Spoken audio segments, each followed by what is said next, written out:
দেশের মুখ্য নির্বাচন কমিশনার জ্ঞানেশ কুমারকে আরও একবার চিঠি দিলেন রাজ্যের মুখ্যমন্ত্রী মমতা ব্যানার্জি। রাজ্যে এসআইআর নিয়ে বাংলার মুখ্যমন্ত্রী এর আগেও বেশ কয়েকবার জ্ঞানেশ কুমারকে চিঠি দিয়েছেন, সেখানে তিনি একাধিক ইস্যু উল্লেখ করেছেন। এইবার শনিবার 31শে জানুয়ারি যে চিঠি তিনি দিয়েছেন সেখানে কিন্তু মাইক্রো অবজারভার নিয়োগের প্রসঙ্গটাই রয়েছে। 1 ফেব্রুয়ারি দিল্লির উদ্দেশ্যে রওনা দেন বাংলার মুখ্যমন্ত্রী। এরপর 2রা ফেব্রুয়ারি তার সাক্ষাৎ করার কথা রয়েছে জ্ঞানেশ কুমারের সঙ্গে। তার আগে ফের একবার দেশের মুখ্য নির্বাচন কমিশনারের ওপর চাপ বাড়ালেন বাংলার মুখ্যমন্ত্রী, অন্তত মত ওয়াকিবহাল মহলের। কমিশনারকে লেখা চিঠিতে মূলত এসআইআর প্রক্রিয়ায় অবৈধভাবে মাইক্রো অবজারভার নিয়োগ করার কথা উল্লেখ করেছেন বাংলার মুখ্যমন্ত্রী। 1950 সালে representation of the people's act এবং 1960 সালে registration of the electoral rule তার কথাও তিনি উল্লেখ করেছেন। যেসব আইন অনুযায়ী এসআইআর-এ ভোটারদের তথ্য পরীক্ষা যাচাই করার জন্য দায়িত্বপ্রাপ্ত ইআরও, এইআরও, কিন্তু তাদের কাজে নজরদারির জন্য মাইক্রো অবজারভারদের নিয়োগ কমিশনের কোন আইনের আওতায় আসে সেটাই তিনি জানতে চেয়েছেন। তার অভিযোগ, মাইক্রো অবজারভারদের কাজ নির্দিষ্ট নয়। এটাও মনে করিয়ে দিয়েছেন, নির্দিষ্ট আইন সংশোধনের আগে পর্যন্ত কমিশনের এখতিয়ার নেই কোনো নতুন পদ তৈরির। যদিও এর আগে মুখ্যমন্ত্রী দেশের মুখ্য নির্বাচন কমিশনারকে একাধিক চিঠি দিয়েছেন, তার একটিরও উত্তর তিনি পাননি। এই নিয়ে চিঠিতে উষ্মা প্রকাশ করে মমতা ব্যানার্জি লিখছেন যে, আমি জানি উত্তর দেবেন না। এছাড়াও এবারের চিঠিতে মাইক্রো অবজারভার নিয়োগ নিয়ে উল্লেখ করা ছাড়াও গোটা এসআইআর পদ্ধতি নিয়েও বিরক্তি প্রকাশ করেছেন তিনি। তার মতে, কমিশনের নানা সময় নানা নিয়মের জন্য সাধারণ মানুষকে হেনস্থার মুখে পড়তে হচ্ছে, তাই এই পদ্ধতি দ্রুত বন্ধ করা হোক। এই নিয়ে আমার কলিগ কৌশিক দাস একটি রিপোর্ট দিয়েছেন, সেই রিপোর্ট রইল আপনাদের জন্য। দেশের মুখ্য নির্বাচন কমিশনারকে ফের চিঠি দিলেন মমতা বন্দ্যোপাধ্যায়।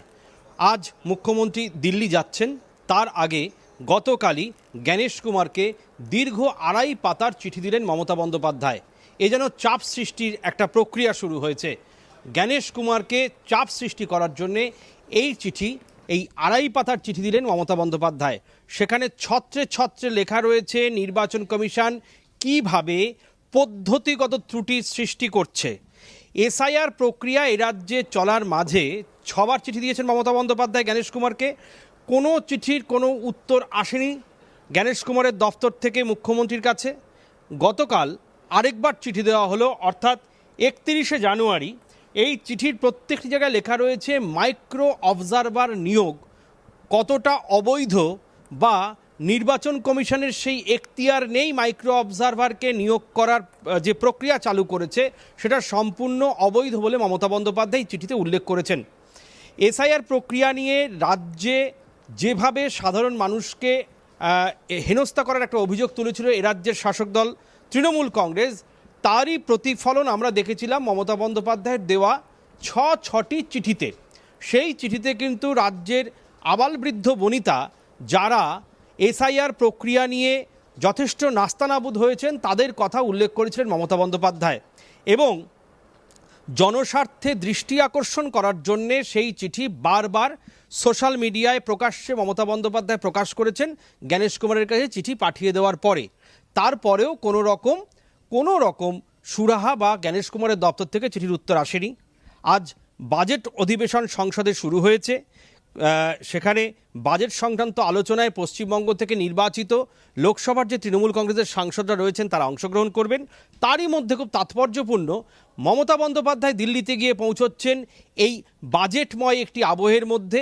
আগামীকাল তার সঙ্গে জ্ঞানেশ কুমারের সাক্ষাৎ হওয়ার সম্ভাবনা রয়েছে। তিনি জ্ঞানেশ কুমারের সাক্ষাৎ প্রার্থী। এখন আগামীকাল জ্ঞানেশ কুমারের সঙ্গে কথা বলে তিনি এই বিষয়গুলি স্পষ্ট করেন কিনা সেটাও দেখার। খুব তাৎপর্যপূর্ণ, দিল্লি যাওয়ার কয়েক ঘন্টা আগে জ্ঞানেশ কুমারকে ফের একবার 7ম চিঠি দিলেন মমতা বন্দ্যোপাধ্যায়, 2.5 পাতার চিঠি। সেখানে মাইক্রো অবজারভার নিয়োগ পদ্ধতিটি নিয়েই প্রশ্ন তুলেছেন মমতা বন্দ্যোপাধ্যায়। তিনি জানিয়েছেন, বৈধ ভোটারদের যাতে কোনোভাবেই ভোটার তালিকা থেকে বাদ দেওয়া না হয় তার জন্যে প্রয়োজনে দিল্লিতেও তিনি লাগাতার আন্দোলন ধর্নার কর্মসূচি নিতে পারেন। একদিকে মমতা বন্দ্যোপাধ্যায়, অন্যদিকে অভিষেক বন্দ্যোপাধ্যায়, তারা প্রত্যেকেই কিন্তু হুমকি এবং হুঁশিয়ারি দিয়েছেন দেশের নির্বাচন কমিশনারকে। জ্ঞানেশ কুমারের পক্ষ থেকে কোনো রকম সদর্থক ইতিবাচক মন্তব্য বা চিঠি না আসায় আগামীকাল বৈঠক করার জন্য মমতা বন্দ্যোপাধ্যায় সিদ্ধান্ত নিয়েছেন। সব মিলিয়ে এই টানটান উত্তেজনার মধ্যে মমতা বন্দ্যোপাধ্যায় দিল্লি যাওয়া এবং আগামীকাল বিকেলে বৈঠক হওয়ার যে সম্ভাবনার কথা রয়েছে সেটা তো ছিলই, কিন্তু আজকেও মমতা বন্দ্যোপাধ্যায় এই এসআইআর নিয়ে দিল্লিতে বিকেলে সাংসদদের সঙ্গে, তার দলের সাংসদদের সঙ্গে বৈঠক হওয়ার সম্ভাবনা রয়েছে। সেখানে মূলত লোকসভায় যে চলতি বাজেট অধিবেশন কী হবে রণকৌশল তার দলের সাংসদদের, সেই বিষয়টি নিয়েও কিন্তু আলোচনা হবে। এসআইআরকে অবিলম্বে বন্ধ করার প্রক্রিয়ার জন্য বারবার চাপ সৃষ্টি করা হচ্ছিল দেশের নির্বাচন কমিশনের ওপর, এবং শুক্রবার দিন মমতা বন্দ্যোপাধ্যায়ের বাসভবনে বিএলএদের সঙ্গে বৈঠক করেছেন মমতা বন্দ্যোপাধ্যায়, দলের কাউন্সিলরদের সঙ্গে বৈঠক করেছেন। সেখানে 1950 এবং 1960 সালের একটি অ্যাক্ট বা নির্বাচনী বিধির যে আইনি প্রক্রিয়া তার উল্লেখ করে মমতা বন্দ্যোপাধ্যায় এই চিঠিতে জ্ঞানেশ কুমারকে মনে করিয়ে দিয়েছেন মাইক্রো অবজারভার নিয়োগের প্রক্রিয়া কোনোভাবেই নির্বাচন কমিশনের এখতিয়ারভুক্ত নয়। অর্থাৎ এই নিয়ে জ্ঞানেশ কুমারকে ফের একবার চিঠি দিলেন রাজ্যের মুখ্যমন্ত্রী মমতা ব্যানার্জি। এই নিয়ে 6 নম্বর বার তিনি চিঠিটা দিচ্ছেন। রাজ্যে এসআইআর প্রক্রিয়া নিয়ে এবার কিন্তু আরও একবার ক্ষুব্ধ হয়েছেন মমতা ব্যানার্জি। তিনি যে চিঠিটি দিয়েছেন সেখানে তিনি কিন্তু এই মাইক্রো অবজারভার নিয়োগ নিয়ে ক্ষোভ প্রকাশ করেছেন। একই সঙ্গে তিনি যে এতগুলো চিঠি পাঠিয়েছেন সেই চিঠির কোনো উত্তর না পাওয়ায় তিনি যথেষ্টই উষ্মা প্রকাশ করেছেন। শনিবার 31শে জানুয়ারি এই চিঠিটি তিনি জ্ঞানেশ কুমারের উদ্দেশ্যে লিখেছেন, যেখানে মূলত এই মাইক্রো অবজারভার নিয়োগের বিষয়টি রয়েছে। প্রসঙ্গত রবিবার 1 ফেব্রুয়ারি দিল্লির উদ্দেশ্যে রওনা দেন বাংলার মুখ্যমন্ত্রী। 2 ফেব্রুয়ারি মুখ্য নির্বাচন কমিশনারের সঙ্গে সাক্ষাৎ করার কথা রয়েছে বাংলার মুখ্যমন্ত্রী। তার আগে ফের চিঠি দিয়ে দেশের মুখ্য নির্বাচন কমিশনারের উপরে চাপ বাড়ালেন বাংলার মুখ্যমন্ত্রী, মনে করছে ওয়াকিবহাল মহল। দেশের মুখ্য নির্বাচন কমিশনারকে লেখা চিঠিতে মূলত এসআইআর প্রক্রিয়ায় অবৈধভাবে মাইক্রো অবজারভার নিয়োগ করার কথাই বাংলার মুখ্যমন্ত্রী উল্লেখ করেছেন।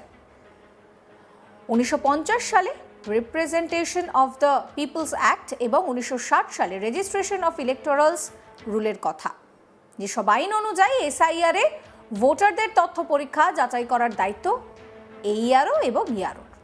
কিন্তু তাদের কাজে নজরদারির জন্য মাইক্রো অবজারভার নিয়োগ করা কমিশনে কোন আইনের আওতায় আসে সেটাই জানতে চেয়েছেন মুখ্যমন্ত্রী। তার অভিযোগ, মাইক্রো অবজারভারদের কাজ নির্দিষ্ট নয়। তিনি এও মনে করিয়ে দিয়েছেন, নির্দিষ্ট আইন সংশোধনের আগে পর্যন্ত কমিশনারের এখতিয়ার নেই কোনো নতুন পদ তৈরি করার। সমস্ত খবরের আপডেটের জন্য আপনাদের নজর থাকুক আজ তাক বাংলায়। চ্যানেলটিকে সাবস্ক্রাইব করতে ভুলবেন না।